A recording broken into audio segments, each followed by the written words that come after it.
Hi everyone. Today's story is the true story of the Three Little Pigs. Thank you very much to Scholastic Books and the author, Jon Scieszka. So, the true story of the Three Little Pigs. Everybody knows the story of the Three Little Pigs, or at least they think they do. But I'll let you in on a little secret. Nobody knows the real story because nobody has ever heard my side of the story. I'm the wolf, Alexander T. Wolf. You can call me Al. I don't know how this whole big bad wolf thing got started, but it is all wrong. Maybe it's because of our diet. Hey, it's not my fault that us wolves eat cute little animals like bunnies and sheep and pigs. That's just the way we are. If cheeseburgers were cute, folks would probably think you were big and bad too. But, like I was saying, the whole big bad wolf thing is all wrong. The real story is about a sneeze and a cup of sugar. This is the real story.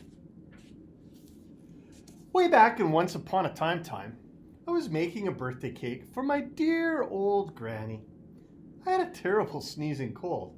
I ran out of sugar. So I walked down the street to ask my neighbor for a cup of sugar. Now, this neighbor was a pig, and he wasn't too bright either. He had built his whole house out of straw. Can you believe it? I mean, who in his right mind would build a house of straw? So, of course, the minute I knocked on the door, it fell right in. I didn't want to just walk into someone else's house, so I called, little pig, are you in?" No answer. I was just about to go home without the cup of sugar for my dear old granny's birthday cake. That's when my nose started to itch. I felt a sneeze coming on. Well, I huffed, and I snuffed, and I sneezed a great sneeze. Ha! Choo! And you know what? The whole darn straw house fell down, and right in the middle of the straw was the first little pig, dead as a doornail. He had been home the whole time.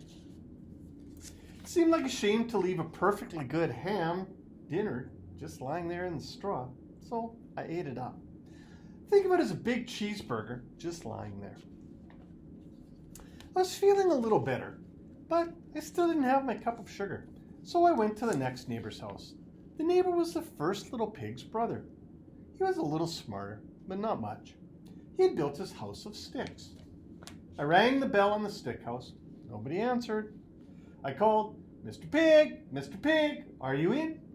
He yelled, "Go away, wolf, you can't come in. I'm shaving the hairs on my chinny chin chin." I grabbed the doorknob when I felt another sneeze coming on. I huffed, and I snuffed, and I tried to cover my mouth, but I sneezed a great sneeze. You're not going to believe it, but this guy's house fell down just like his brother's. When the dust cleared, there was the second pig, dead as a doornail. Wolf's honor. Now, you know food will spoil if you just leave it out in the open. So I did the only thing that there was to do. I had dinner again. Think of it as a second helping. I was getting awful full. But my cold was feeling a little better, and I still didn't have that cup of sugar for my dear old granny's birthday cake. So I went to the next house. The guy was the first and second little pig's brother.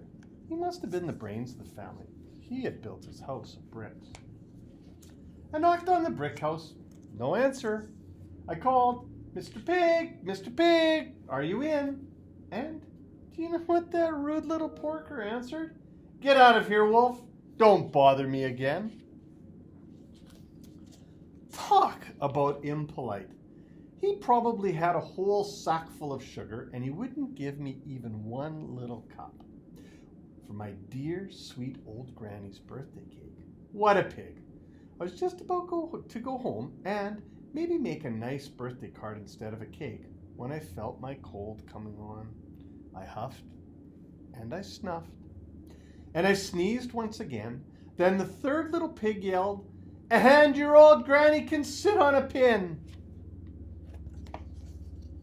Now, I'm usually a pretty calm fellow, but when somebody talks about my granny like that, I go a little crazy. When the cops drove up, of course, I was trying to break down this pig's door, and the whole time I was huffing and puffing and sneezing and making a real scene. The rest, as they say, was history. The news reporters found out about the 2 pigs that I had for dinner. They figured a sick guy going to borrow a cup of sugar didn't sound very exciting. So they jazzed up the story with all of that huff and pluff and blow your house down, and they made me the big bad wolf. That's it. That's the real story. I was framed. But maybe you could loan me a cup of sugar.